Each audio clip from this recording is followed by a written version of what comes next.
In the hidden layers of human behavior, there is a pattern most people never see coming, a pattern that operates in silence, behind soft voices, warm gestures, and masks that feel safer than the truth they hide.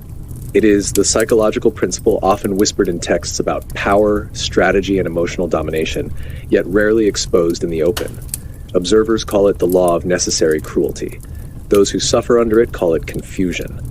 But for the manipulator, it is simply a method, a calculated moment where pain becomes a tool and control becomes the objective. The process does not begin with cruelty. It begins with comfort, a comfort so strategically built that it never looks artificial. The manipulator studies patterns the way an analyst studies data, subtle reactions, insecurities disguised as jokes, emotional needs disguised as independence, fears hidden behind laughter. Nothing is ignored, nothing is wasted.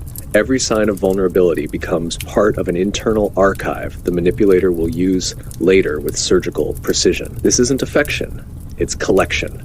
And the moment the emotional archive is complete, the dynamic transitions into a state that feels almost cinematic, the calm before a storm no one believes will ever arrive.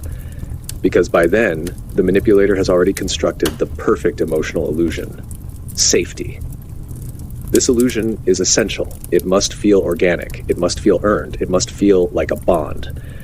Because the truth is far darker. It is the staging ground for the first strike.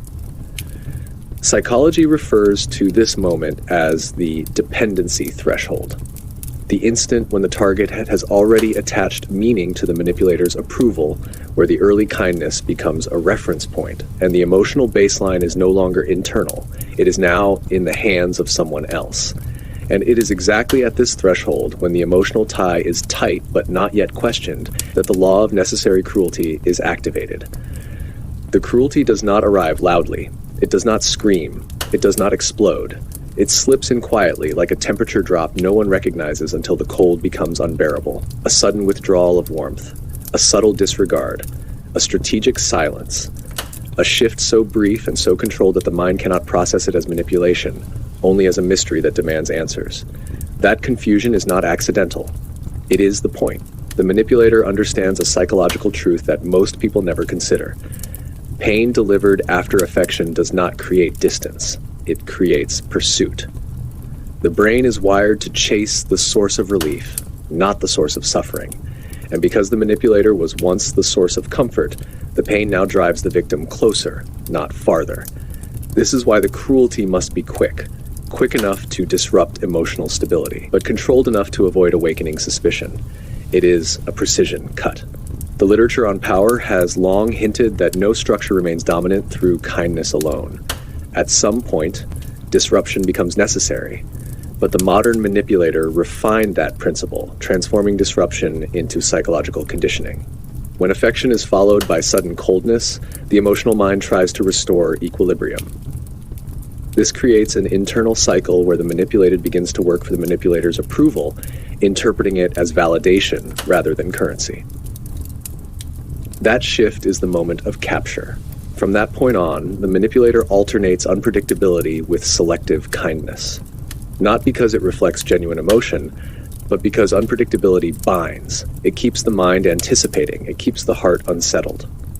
It keeps the victim trying to earn back the version of the manipulator that never actually existed.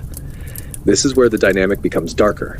The pain becomes part of the reward system. The reward becomes harder to achieve, and the pursuit becomes addictive. It is the emotional equivalent of a locked maze where every door is built by the same architect, and none of them lead out.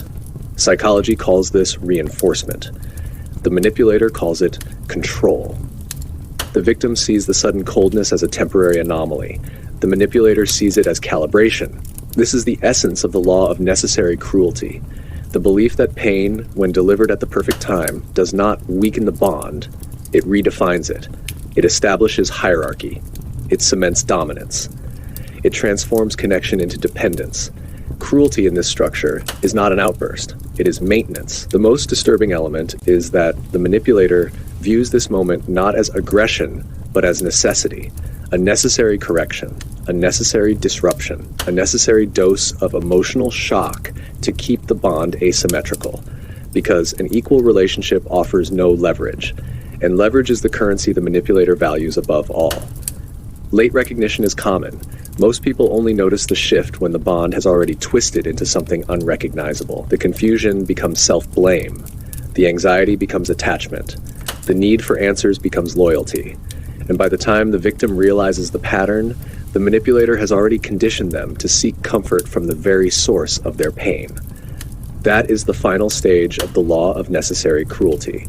The target stops trying to escape the cage and begins trying to please the captor. But cages built with emotions do not need locks. They need longing, and longing is the manipulator's most effective weapon. As this mechanism unfolds, one truth becomes unavoidable. The cruelty was never an accident. It was never a loss of control. It was never a moment of weakness. It was a strategic recalibration designed to guarantee position, dominance, and obedience. Not through fear, through emotional dependency. This is the psychology that hides behind charming smiles, behind perfect timing, behind early affection that feels too good to be real, because it is. And understanding this pattern is more than knowledge. It is protection. If you want more dark psychological breakdowns, more hidden patterns, more dissections of behavior that most people never notice until it's too late, subscribe now. Because the truths hidden in human nature are not just disturbing, they're necessary to see before someone uses them against you.